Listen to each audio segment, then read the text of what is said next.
At my daughter's engagement dinner, I picked up the wrong pillbox. 30 minutes later, I was on the floor of a stranger's dining room, and the paramedic kneeling over me kept asking the same question. "Sir, what did you take?" I didn't have an answer. All I knew was that the little case in my hand wasn't mine, and neither was whatever was inside it. Before we go further, thank you for being here. If this story pulls at something in you, I'd love to know where you're watching from tonight. And if stories like mine matter to you, consider subscribing so you don't miss what comes next.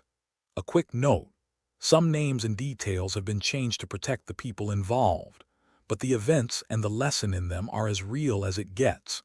My name is Robert Hendricks. Everyone calls me Bob. I'm 65 years old, and for 32 years I stood behind a pharmacy counter in Columbus, Ohio, counting pills, checking interactions. It's a strange kind of expertise to carry into retirement. You stop filling prescriptions, but you never stop reading labels. I still check the back of every bottle in my house. Old habits don't retire with you. My wife, Diane, passed 4 years ago. Ovarian cancer, caught late, gone in 11 months. I won't pretend the house has felt whole since. But I had one thing that kept me steady, and her name was Amanda. Amanda is my only child. 33 years old, an art teacher at a middle school on the east side. The kind of person who remembers every student's birthday and keeps a drawer full of granola bars for the kids who come to school hungry. She got her mother's patience, and unfortunately, her mother's tendency to see the good in people, even when the evidence says otherwise. 18 months ago, she started dating a man named Derek Callahan. Derek is charming in the specific way that makes you suspicious of charm itself. He worked in investment consulting, which is one of those job titles that sounds impressive until you ask a follow-up question and get a different answer every time. He drove a car that was nicer than his apartment. He always picked up the check at restaurants, always with a flourish, always glancing around to make sure people noticed. I met him for the first time at a Sunday dinner Amanda hosted at her apartment, 6 weeks into their relationship. He shook my hand a beat too firmly, held eye contact a beat too long, and within 20 minutes had asked me 3 separate questions about my retirement: how the pharmacy sale had gone, whether I'd invested the proceeds, whether Diane and I had set things up smart before she passed.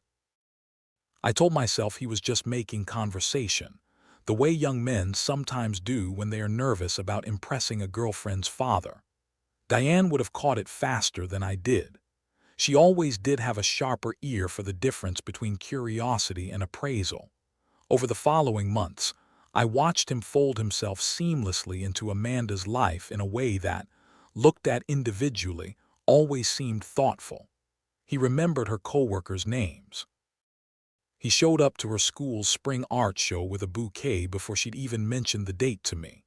He called her every night at exactly 9 o'clock, which she found romantic and which I, admittedly unfairly at the time, found a little too precise, like a habit built more on routine than affection. Amanda lit up around him. And because I loved my daughter more than I distrusted my own instincts, I told myself that was enough. I told myself a lot of things that spring, that grief had made me overly suspicious of anyone who got close to my family too quickly, that Diane's death had left a hole in my judgment that I was filling with unfair caution instead of grace. I wanted, more than almost anything, to be wrong about him. 6 weeks ago, Derek proposed. Amanda called me crying happy tears, and I did what any father does. I said the right things. I told her I was thrilled, and some part of me, the part that spent 4 decades cross-checking medications for dangerous interactions, quietly flagged a warning I couldn't yet name. The engagement dinner was set for a Saturday evening at the Callahan family home, a sprawling colonial on the west side that Derek's parents had owned for decades. I was invited, of course, the bride's father, seated at the head of a long table surrounded by people I barely knew. I almost didn't go. My cardiologist had adjusted my beta blocker dosage 2 weeks earlier, and I'd been having mild dizzy spells in the evenings. Nothing alarming, just enough that Diane, if she'd still been alive, would have made me promise to take it easy. I promised myself the same thing instead. I packed my evening pills into the small labeled case I've carried every day for 6 years. The twin of a set Diane bought us both from a pharmacy catalog, back when she still worried about my heart more than her own, and I drove to the Callahan house telling myself this would be a good night. I had no idea how right and how wrong that turned out to be. The house was lit up when I arrived, string lights strung along the porch, the smell of garlic and rosemary drifting out the. Derek's mother, Patricia, greeted me at the door with a hug that felt 1 degree too enthusiastic, the kind of warmth people perform when they want you to stop asking questions before you've asked any. "Bob, we're so glad you could make it. Amanda's told us so much about you." "All good things, I hope," I said, and she laughed a beat too long before waving me inside. The dining room was set for 14. Candles, cloth napkins, a seating chart written in calligraphy I suspected Patricia had done herself. I found my name card near the middle of the table, across from a woman I didn't recognize, mid-30s, sharp-eyed, dressed like she'd come from an office rather than a party. Her card read Priya Anand, "Friend of Derek's," she said when she caught me looking. "We work together, sort of. I filed that away without knowing why. Amanda found me before dinner started, wrapping her arms around my neck the way she'd done since she was 6 years old. "Dad, you came. Wouldn't miss it." I studied her face, flushed, happy, but there were faint shadows under her eyes I hadn't noticed at our last dinner. "You've been sleeping okay, wedding planning," she said, waving it off. "Derek got me something for the anxiety. It's fine, Dad, don't give me the pharmacist look." The pharmacist look. Diane used to tease me about it too, the way my face changes when a dosage number doesn't sit right in my head. I didn't like hearing that Derek had gotten her something. I didn't like it at all. But Amanda was already being pulled away by Patricia to look at flower arrangements, and I told myself I'd ask her about it later quietly, without turning the night into an interrogation. That decision, to wait, to not make a scene, is one I've replayed 100 times. Before dinner, the appetizers came out on a long side table near the kitchen doorway, and people set down purses, phones, small personal items to free their hands. I set my pill case there too, next to a matching black leather organizer I assumed, for one careless half-second, belonged to someone else at the party. I didn't think twice about it. Cocktail hour blurred into introductions, handshakes, Derek's father telling a long story about a fishing trip nobody had asked. When the call came to sit down for dinner, I reached for my case off the side table and slipped it into my jacket pocket without really looking at it. It was small, black, zippered, identical in every way to mine. It wasn't mine. I didn't know that yet. I wouldn't know it for another 40 minutes, and by then the not knowing had already changed the shape of the evening. Dinner started well enough. Toasts were made. Derek's father raised his glass and called Amanda the daughter he'd always wanted, which struck me as an odd thing to say with his own daughter, Derek's older sister, Renee, who I hadn't yet met, sitting 3 seats down, saying nothing, her jaw tight in a way that made me look twice. I noted it. I note things. 38 years of catching what other people miss doesn't switch off just because you've traded a lab coat for a cardigan. At 8:15, following the routine I've kept since my last cardiac event, I excused myself briefly, stepped toward the hallway bathroom, and took out my case to swallow my evening dose with a small cup of water from the tap. I opened it and found not my metoprolol, not my baby aspirin, not the familiar white tablets I've swallowed at the same time every night for 6 years. Inside were different pills. Smaller. A pale yellow oval I didn't recognize on sight, alongside a blister pack labeling something called alprazolam, a benzodiazepine, a sedative, a medication I have filled thousands of times for other people's anxiety but never for myself. There was also a second compartment holding a crushed residue, fine as powder, with no pill remaining intact to identify. My stomach dropped before my brain finished the thought. This wasn't my case. Somehow, in the chaos of the side table, I'd walked away with someone else's, and I had already swallowed 2 tablets from it, thinking they were mine. I want to be honest with you here, because if you've ever worked in medicine, you know the particular kind of fear that comes from realizing you don't know what's in your own bloodstream. It's not panic exactly. It's a colder thing. A checklist starts running in your head even as your pulse climbs. What did I take? How much? How fast will it hit? Who do I tell? How much time do I have? I stood in that bathroom holding a stranger's pill case, my own untouched one presumably still sitting on a side table 30 feet away in a room full of people I barely knew, and I understood 2 things almost simultaneously. The first, I needed to get back to that dinner table and figure out calmly. The second, quieter and colder. Someone had put crushed, unlabeled medication into a case that looked exactly like mine, a case I only had by pure accident, because the real target of that side table swap was never me at all. I want to pause the story here for a moment, because I think you deserve to make your own guess before I tell you what I found. Whose case do you think that really was? Write your theory in the comments below. I'll tell you if you're right by the... Now back to that hallway. I walked back into the dining room as steadily as I could manage, scanning faces, trying not to look like a man doing math in his head. Amanda was 3 seats down, laughing at something Patricia said, her hand resting near a small black case that sat, unmistakably, at her own place setting, identical to mine. Diane had bought them as a matched set years ago, one for me, one that Amanda had borrowed for a trip to Chicago and simply never given back, because that's Amanda. She keeps things that remind her of her mother even when she doesn't say so. My case. Her case. 2 identical black zippered organizers that had somehow crossed paths on a side table crowded with appetizer plates and evening bags. I sat down slowly, my pulse rising, and did the math a pharmacist does automatically. 2 unidentified pills, likely a sedative given the alprazolam and packaging beside them, absorbed roughly 10 minutes ago on top of the wine I'd had with the appetizers.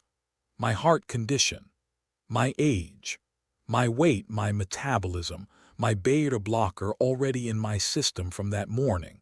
This was not a good combination. This was not a combination anyone should have been walking around with in their pocket at all, let alone hidden inside a case meant to look, at a glance, exactly like an ordinary evening dose of heart medication. I looked at Amanda's untouched wine glass, at the little black case sitting by her elbow, at the warmth in her face as she laughed at her future mother-in-law's joke.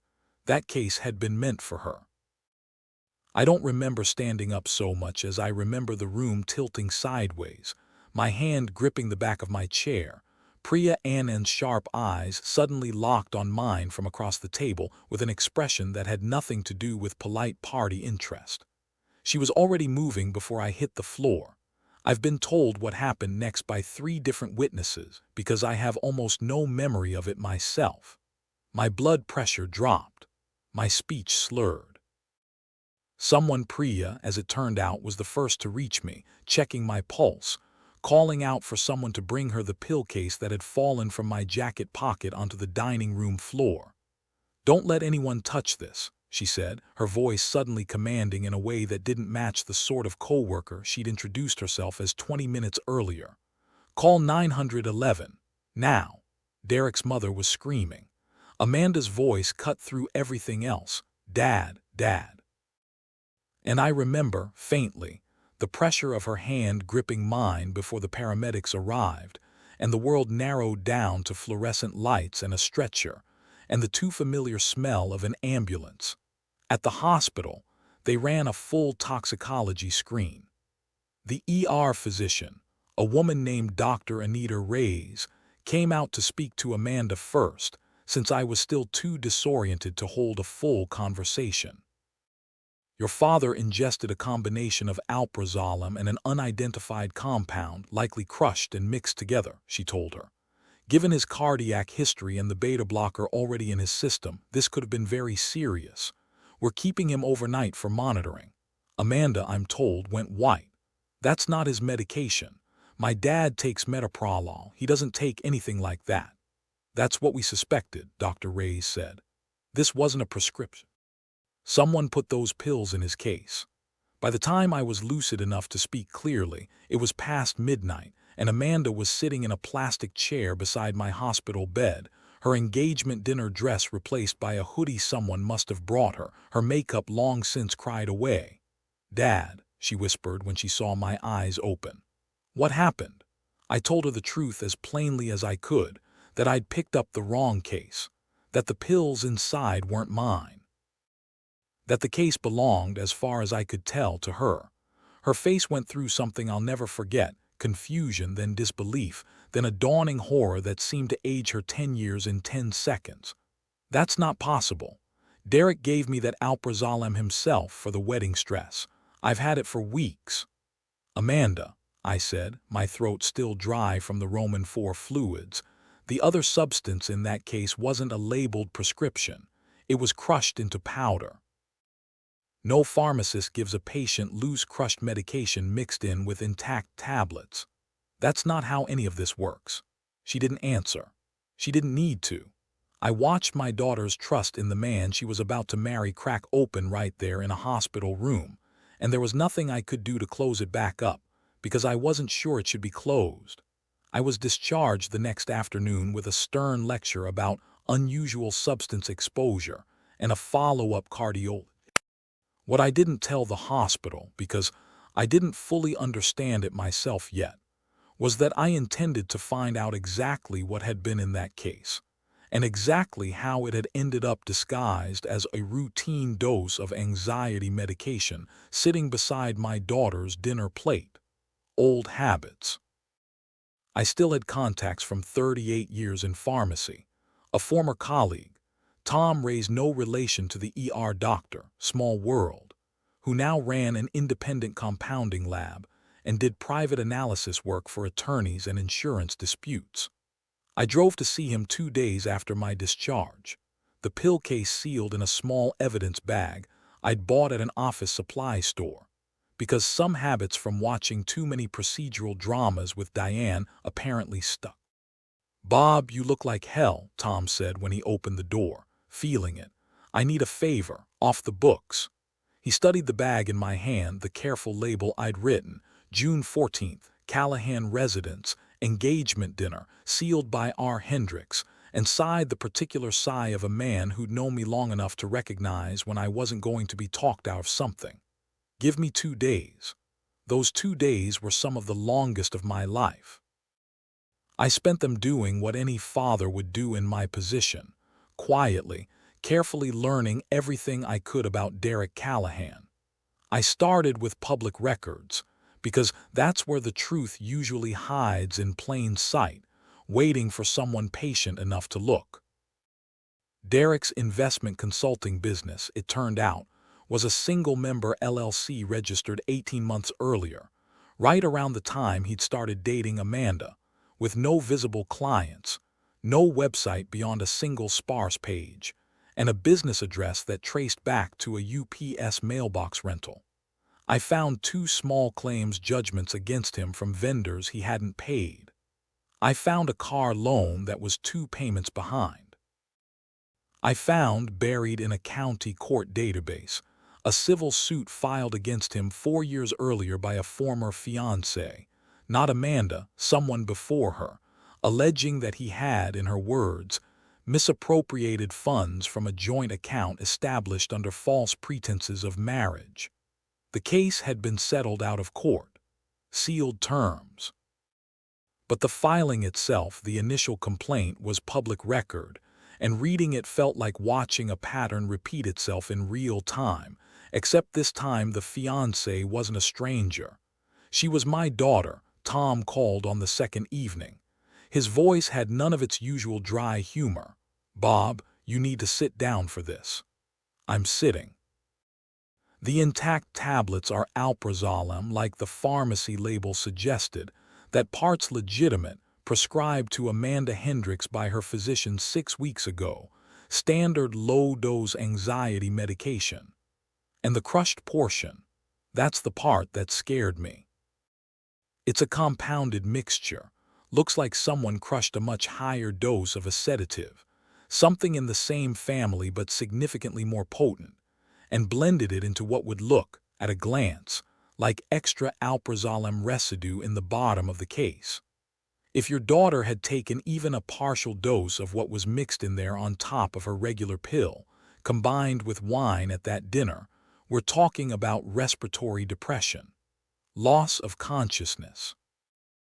Possibly worse, especially if no one around her recognized the signs in time.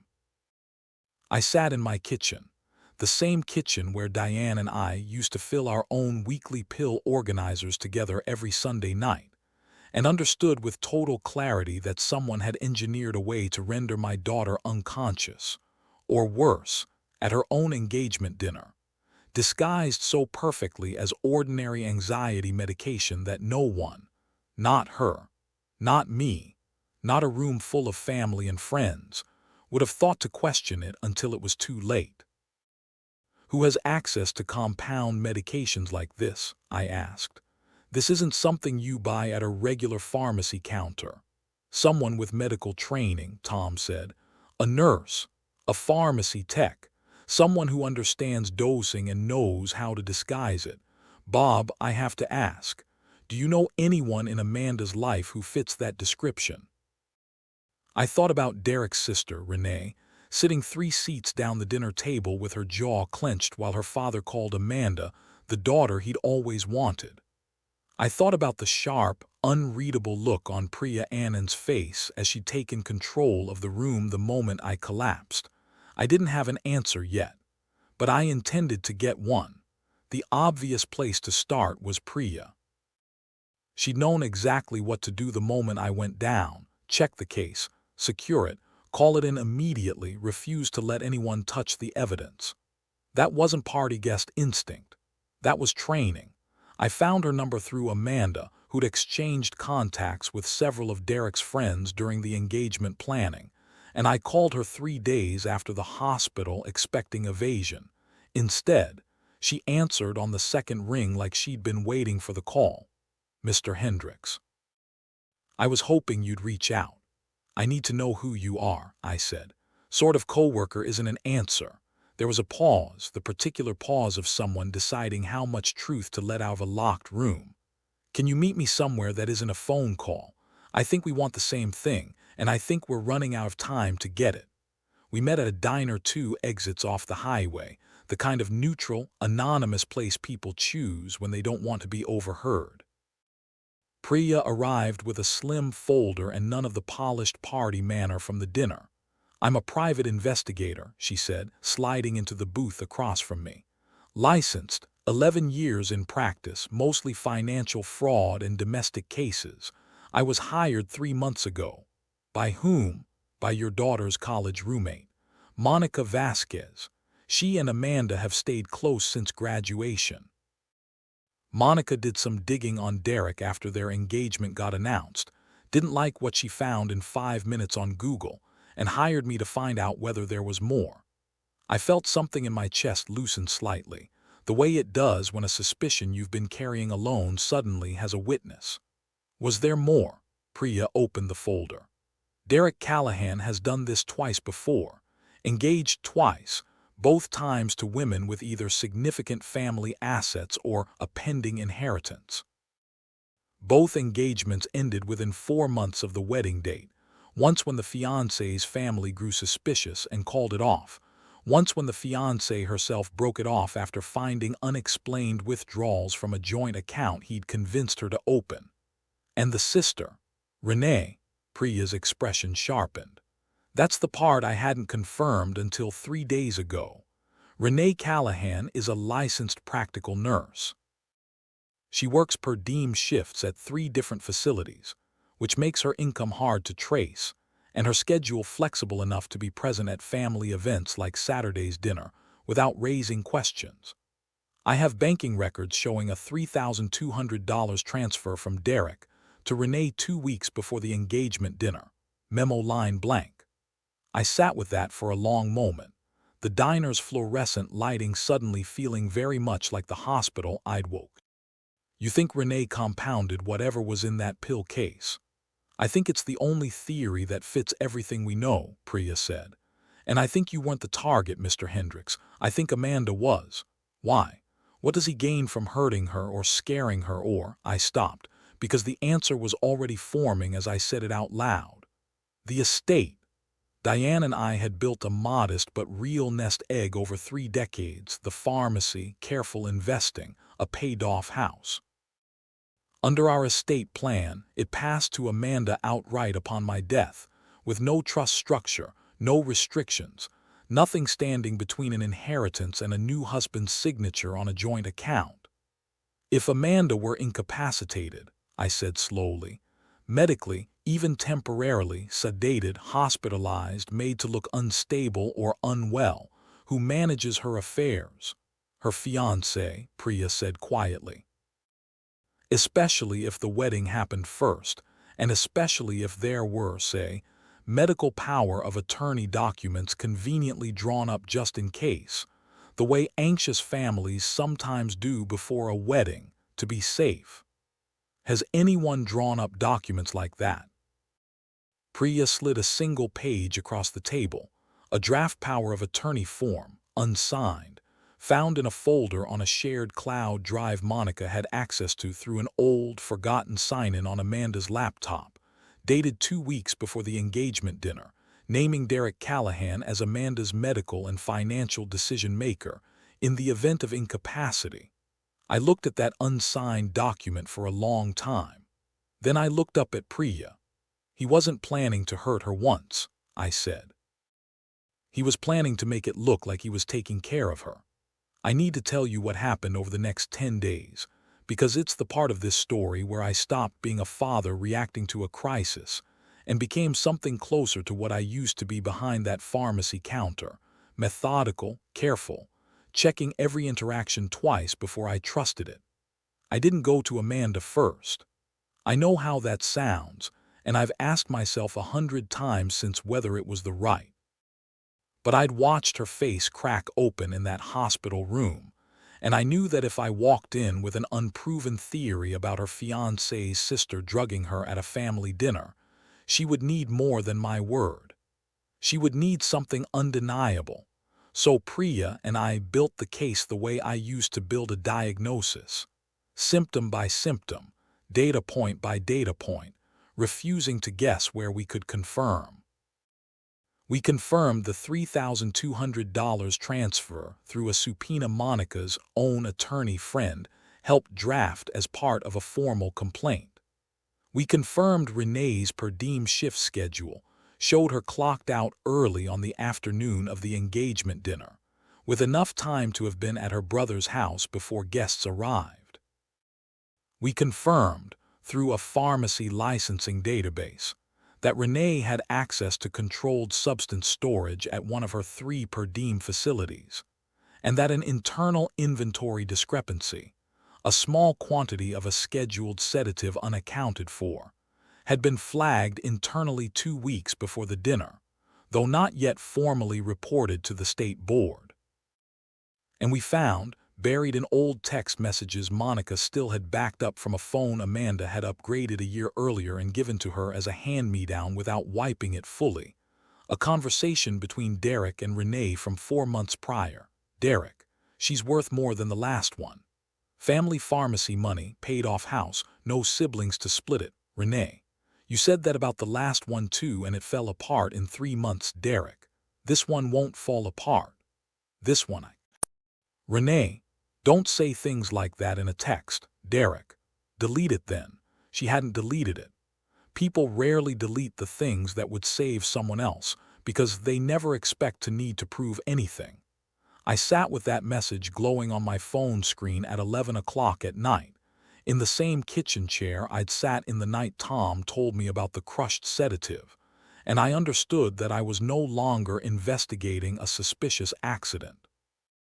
I was looking at the early architecture of premeditated harm against my daughter, built 4 months before a single pill had ever been crushed. I thought at that point that I had enough. I was wrong. 3 days after my conversation with Priya at that diner, before I'd made it to Renee's apartment at all, Derek called me himself. His voice was warm, easy, exactly as charming as it had been the first day I met him. "Bob, I heard you've been asking around about the dinner. I get it, that was terrifying for all of us. Listen, Amanda and I want to make it up to you. Let us drive you to your cardiology follow-up on Thursday. Save you the trouble of parking downtown." I almost said yes out of sheer habit, the reflex of a father who doesn't want to seem paranoid in front of his daughter's fiancé. Something in his tone stopped me, a smoothness that didn't match a man whose sister had, as far as he knew, simply been helping out with a mix.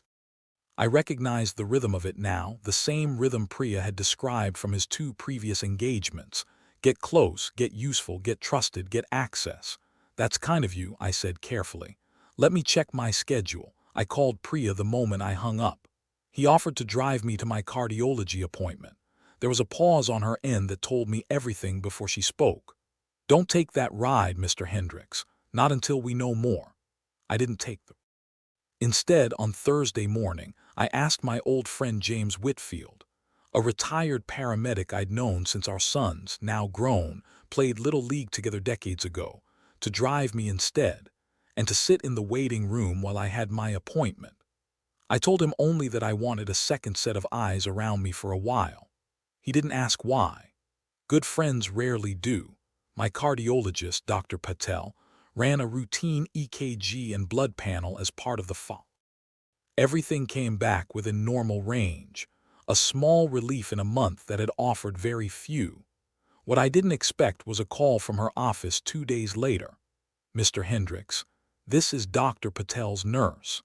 I wanted to flag something odd. We received a request yesterday from someone claiming to be a family member, asking us to fax a copy of your full medication list and recent lab results to a number we didn't recognize. Our policy requires direct authorization from you for any release like that, and we don't have it on file, so we declined. I just wanted you to be aware, in case it wasn't a request you'd made. I hadn't made it. I hadn't authorized anyone to receive my medical records." I called Priya again, my hands not quite steady on the phone. "Someone tried to pull my full medication history from my cardiologist's office." "That's not random," she said immediately. "That's someone trying to learn your exact drug regimen and dosages. Bob, if Derek or Renee know precisely what you take and how much, they could plan something that looks like a natural complication instead of an obvious poisoning. A doctor signing off on an unfortunate but explainable cardiac event is a very different outcome than a toxicology report full of unexplained sedatives." I sat with that for a long moment in my own kitchen, in the house I'd lived in for 30 years, and felt something shift from fear into something colder and steadier. They hadn't stopped because the first attempt failed. They had simply recalculated who the real obstacle was. Because that was the piece I hadn't let myself see clearly until that phone call. If Amanda married Derek and something happened to me, a father in poor cardiac health with a documented, unusual substance exposure, already on his hospital record, no one would look twice at a second cardiac event. The first incident, horribly, had built the cover story for a second one. My own hospitalization had unintentionally established a medical narrative that made me the perfect, plausible target for exactly the kind of natural death no medical examiner questions. I stopped being cautious about protecting my daughter's feelings after that phone call. I started protecting both of us. Before I went to the police, I made one more stop. I drove to Renee Callahan's apartment on a Tuesday evening alone, against Priya's explicit advice, because there was a part of this I needed to see with my own eyes before I handed it to a detective. She answered the door already looking like a woman who'd been waiting for a knock she didn't want. Mr. Hendricks. No surprise in her voice, just exhaustion. I think you know why I'm here. She stepped back to let me in, which surprised me more than anything else that had happened in the previous 10 days. Her apartment was small, tidy, a single framed photo of her and Derek as children on the bookshelf, the kind of detail that made the whole situation feel sadder rather than simpler. I didn't want to do it, she said, before I'd asked a single question, sitting down heavily on her couch like the confession had been sitting in her chest for days, looking for a door. He told me it was just to calm her nerves. A little extra, he said, nothing that would really hurt her, just enough to make her drowsy enough that if something happened, if she got upset about the wedding, if she said something to her father she'd regret, no one would take it seriously. She's just overwhelmed, he kept saying. She's just stressed. I told myself that's all it was. And when I collapsed instead of her, Renee's face went pale in a different way. I didn't know until I heard what happened at the hospital. I swear to you, I didn't know you'd taken it instead. For 2 days I thought maybe it really was just an accident, a mix-up, and I almost convinced myself of that because it was easier than the alternative. What was the actual dose, Renee? My lab tech says the crushed portion was significantly higher than a therapeutic amount. She was quiet for a long moment. He told me to make sure it would really work. I didn't ask what that meant. I should have asked. I looked at this woman, a nurse, someone who had presumably taken an oath about doing no harm at some point in her career, and felt less anger than I expected. Mostly what I felt was recognition. She was not the architect. She was the tool someone else had shaped and pointed. I sat down across from her, uninvited but not unwelcome, and let the silence stretch the way I used to when a patient needed a moment before admitting they hadn't been taking their medication as prescribed. Sometimes people need the room to arrive at the truth on their own timetable, not yours. Tell me about him, I said finally. Not the plan, him, growing up. She looked surprised by the question, like she'd braced for accusation and gotten curiosity instead. Our father left when Derek was 9. Mom worked 2 jobs.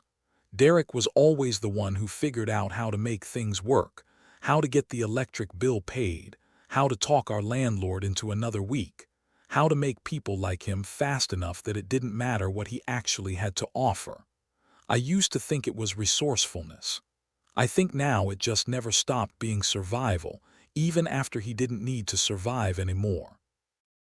He kept doing it to people who trusted him because it was the only skill he ever really learned. That doesn't make what he did to my daughter forgivable. I know, she said quietly. I'm not asking you to forgive it. I'm telling you because I need someone besides myself to understand it wasn't simple for me either. He's my brother. He's the only family I have left besides my own kids. When he asked me for this, he didn't say help me hurt her. He said help me protect. It took me until I heard what happened to you to understand those were never the same sentence. Will you tell the police what you just told me? Her hands were shaking. If I do, I lose my license. Maybe worse. If you don't, I said quietly, he does this again. Maybe to Amanda if she doesn't leave him. Maybe to whoever comes after her if she does. You already know that or you wouldn't have let me in tonight. She didn't answer right away.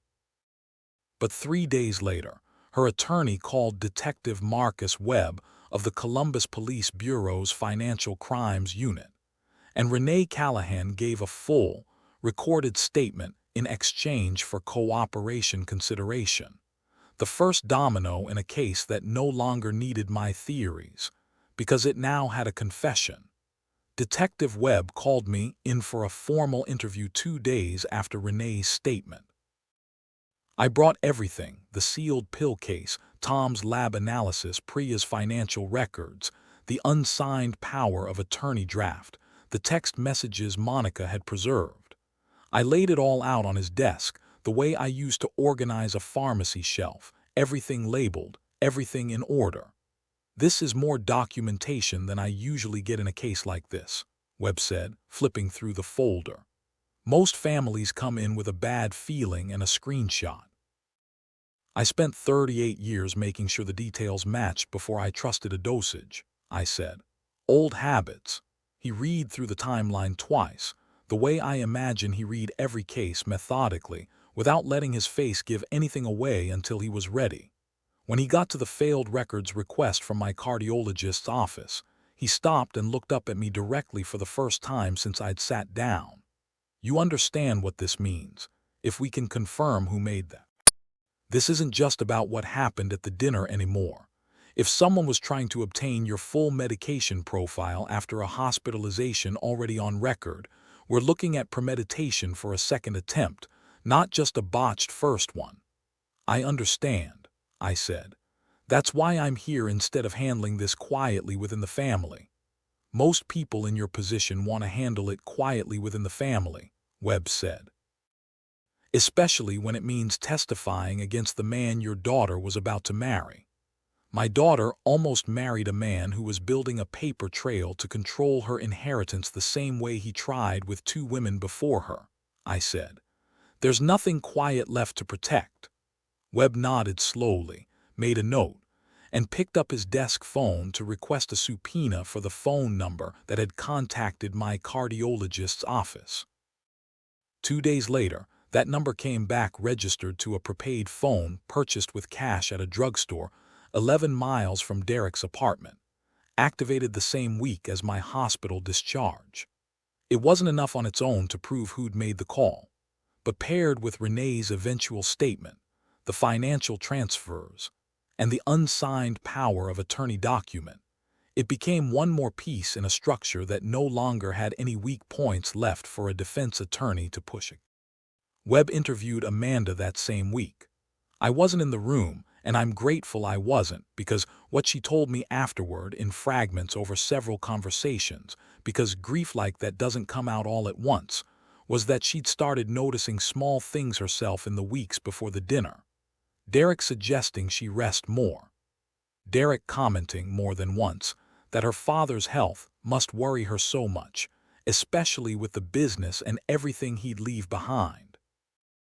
Derek asking, gently, almost lovingly, whether she'd ever considered simplifying her finances so things would be easier later for both of us. She hadn't put the pieces together. Why would she? You don't expect the man who proposed to you on a rooftop with string lights to be quietly assembling a case for your incapacity.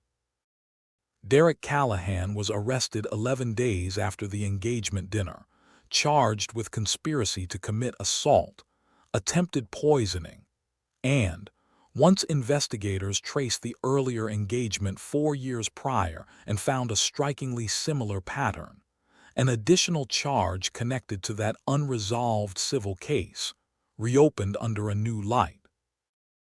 Renee's cooperation agreement resulted in reduced charges for her, conspiracy, with a recommended sentence involving probation and mandatory surrender of her nursing license, pending a board hearing that, as of the time I'm telling you this, is still ongoing.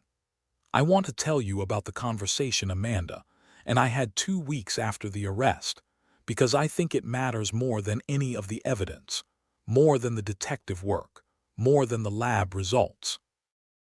We sat on my back porch, the same porch where she used to do her homework as a girl, and she asked me the question I'd been dreading since the night in the hospital.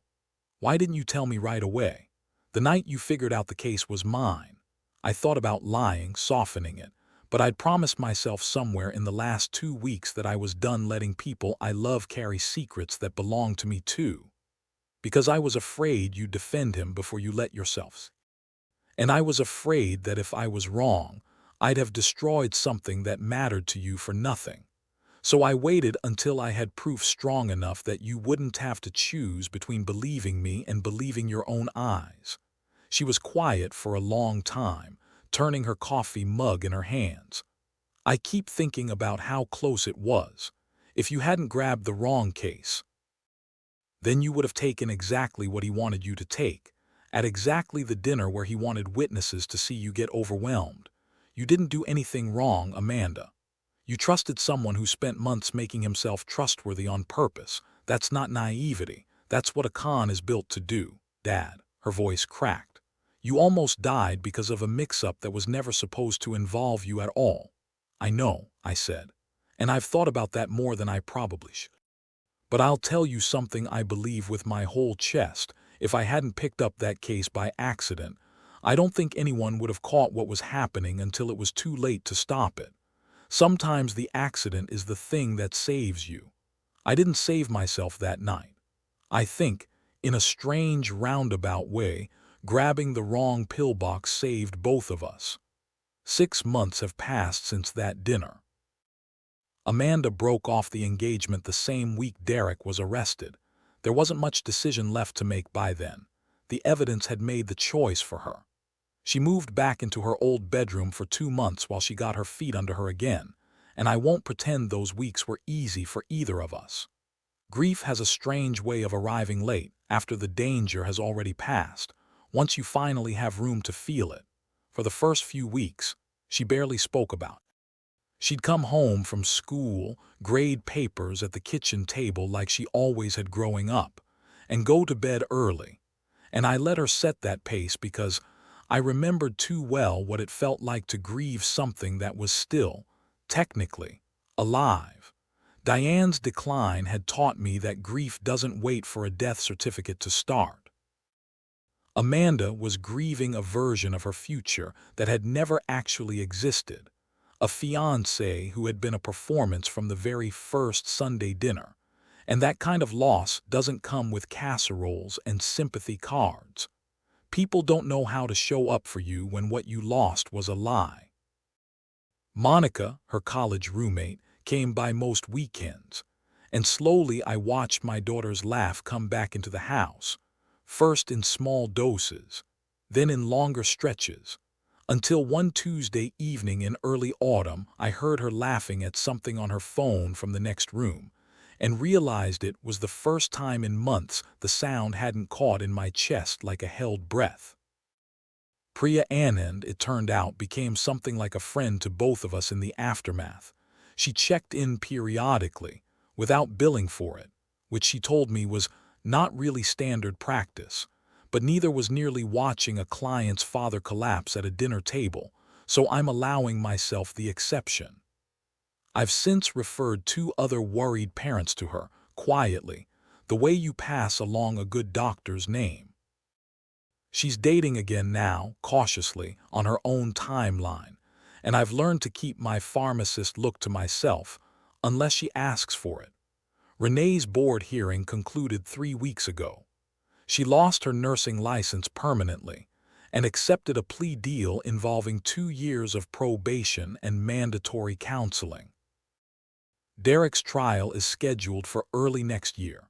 Given the strength of the financial records and Renee's testimony, his attorney has already signaled interest in a plea negotiation of his own. I still keep 2 pill cases now, but I've changed mine to a different color than Amanda's, a small practical fix for a problem that turned out to be much larger than a simple mix-up. Every Sunday night, the way Diane and I used to do together, I fill my organizer for the week, and most weeks now, Amanda comes over and I make her tea while she grades papers at the kitchen table, and we don't talk about that night at all. We don't need to. We both know what it cost and what it caught. If there's one thing I want you to take from this, it's this. Trust your instincts, even the quiet ones, even the ones that only whisper instead of shout. I felt something was wrong about Derek Callahan the very first time I met him, and I told myself I was being an overprotective father. I wasn't. I was a pharmacist who'd spent 38 years learning to notice when something doesn't add up, and some part of me noticed long before the evidence caught up to the feeling. Don't wait for a hospital bed to start asking questions. Don't assume the people who love your children the loudest are the ones who love them the most. And if something ever feels off about a dose, a decision, a person, check twice. Some interactions are dangerous precisely because no one thought to look closely enough, until someone finally did. If this story meant something to you, I'd be grateful if you left a comment sharing your own experience. Has someone in your family ever seen a warning sign before you did? Your story might be exactly what someone else needs to read today. And if you want more stories like this one, please subscribe so you don't miss what I have to share next. Thank you for staying with me until the end. Take care of the people you love and take care of yourself while you're doing it. A reminder before you go: certain names, locations, and identifying details in this story have been altered to protect the privacy of everyone involved.